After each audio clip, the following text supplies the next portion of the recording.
Референдумот беше добро организиран и мирен. Кампањата помина мирно, Државната изборна комисија го администрираше референдумот непристрасно, меѓутоа не достигаше суштествена дебата за клучни прашања. Ова се дел од прелиминарните заклучоци на мисијата на ОПСЕ ОДИХР за вчерашниот ден, а најважната порака беше упатена кон владата. Како што порача Штефан Шенах, шеф на делегацијата на Парламентарното собрание на Советот на Европа, болното прашање, избирачкиот список, е неголемата задача за надлежните, за да се врати довербата на граѓаните за следните избори. Ако се свртиме кон иднината, мора да се покаже поголемо почитување кон оние кои гласа. Второ, амбасадорот Питерсон зборуваше за тоа. Секогаш кога ќе се вратам во Скопје, имаме дискусија за избирачкиот список.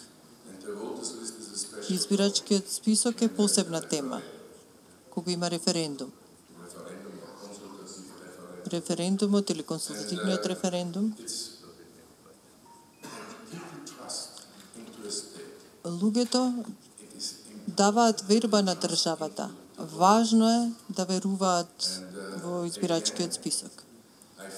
И одново чувствував дека има недоверба во избирачкиот список.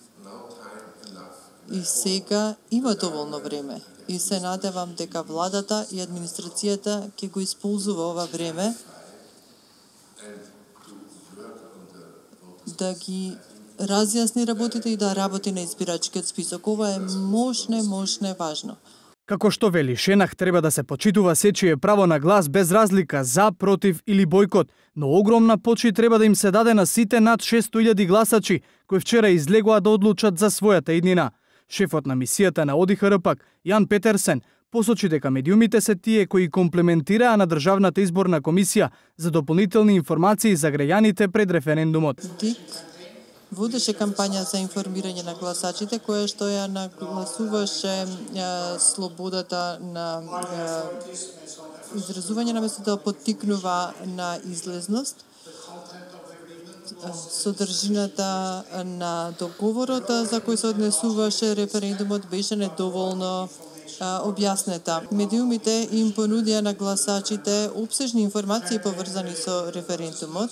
Меѓународните представници во однос на цензусот посочија дека во различни држави има различни примери дали воопшто треба да постои праг на излезност кога станува збор за консултативен референдум. Мисијата на ОПСЕ ОДИХР останува во Скопје до 13 октомври со цел пред да го изготват целосниот извештај да ги забележат сите приговори и постапки по приговорите.